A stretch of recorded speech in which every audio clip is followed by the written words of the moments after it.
Transaction. আমরা যখন ডাটাবেজের কোনো কন্টেন্টকে অ্যাক্সেস করতে চাই কিংবা সেই কন্টেন্টটাকে মডিফাই করতে চাই, তখন আমাদেরকে কতগুলো লজিক্যাল অপারেশনস পারফর্ম করতে হয়। এই লজিক্যাল অপারেশনসগুলোকে কম্বাইন্ডলি আমরা বলে থাকি ট্রানজ্যাকশন। আরো যদি সহজভাবে বলি, ট্রানজ্যাকশন বলতে বোঝানো হচ্ছে যে ডেটাবেজে কোনো একটা চেঞ্জ। ডেটাবেজে যদি আমরা কোনো একটা চেঞ্জ করি, সেই চেঞ্জটাকে আমরা বলতেছি ট্রানজ্যাকশন। এখন ট্রানজ্যাকশনের কথা মাথায় নিয়ে আসলে আমাদের সবার ১ম এ যে কথাটা মনে পড়ে সেটা হলো এরকম পেমেন্ট গেটওয়ের কথা। আমরা যখন অনলাইনে কোনো প্রোডাক্ট পারচেজ করি এবং পেমেন্ট গেটওয়ে দিয়ে পেমেন্ট করে থাকি, সেটা হতে পারে বিকাশ, রকেট, নগদ এই ধরনের অ্যাপ বা কোনো ব্যাংক ট্রান্সেকশন। তখন আমাদেরকে একটা নোটিফিকেশন দেওয়া হয়, "ইওর ট্রান্সেকশন ইজ সাকসেসফুল" যখন পেমেন্টটা ঠিকভাবে হয়ে থাকে।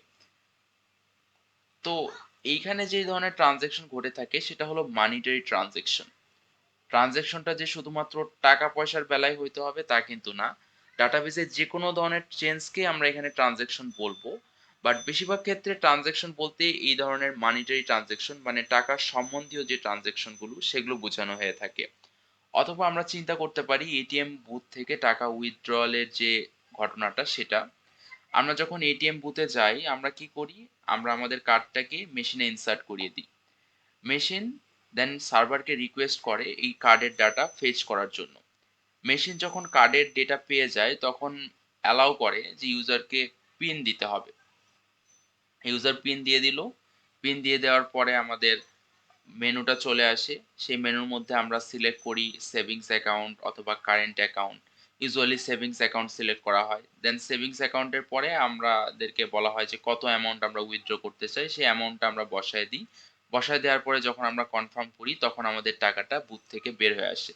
তো এটিএম বুথে গিয়ে টাকা তোলার জন্য আমাকে কিন্তু এখানে মাল্টিপল কাজ করতে হয়েছে এবং প্রত্যেকটাই কিন্তু ডাটাবেজের সাথে রিলেটেড। তো এই যে কাজগুলো এগুলোকে আমরা কম্বাইন্ডলি বলতে পারি ট্রানজ্যাকশন।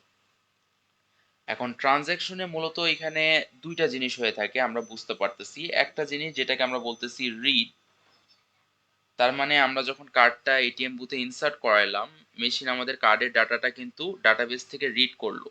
কিভাবে সে রিড করতেছে? সে রিড করতেছে ১ম এ সে সার্ভারকে রিকোয়েস্ট পাঠাচ্ছে। এখন সার্ভার ডাটাটা কোথায় পাবে? এরকম অজস্র ইউজারের ডাটা এটা স্টোর হয়ে আছে ডাটাবেজে, বাট সেই ডাটাবেজের ডাটাগুলো অ্যাকচুয়ালি যদি আমরা বলি কোনো না কোনো একটা হার্ড ডিস্কে স্টোর আছে। তো আমাদের ইউজার যখন এরকম সার্ভারকে রিকোয়েস্ট পাঠায় তখন সার্ভার এই ডাটাবেসটা যেখানে আছে আমাদের যে হার্ড ডিস্ক সেটার সাথে ইন্টারঅ্যাক্ট করে। ইন্টারঅ্যাক্ট করে সেইখান থেকে ইউজারকে ডেটা এনে দেয়। আবার আরেকটা অপারেশন আছে যে রাইট। আমি কোনো একটা ব্যালেন্স সেখান থেকে উইথড্র করব। ধরে নেওয়া যাক আমার কাছে ব্যালেন্স আছে ৳৫,০০০, আমি সেখান থেকে ৳২,০০০ উইথড্র করব। তো এই ৳২,০০০ উইথড্র করার পরে আমার ব্যালেন্স কত হবে? আমার ব্যালেন্স হয়ে যাবে বাকি যে রিমেইনিং ৩,০০০ সেইটা।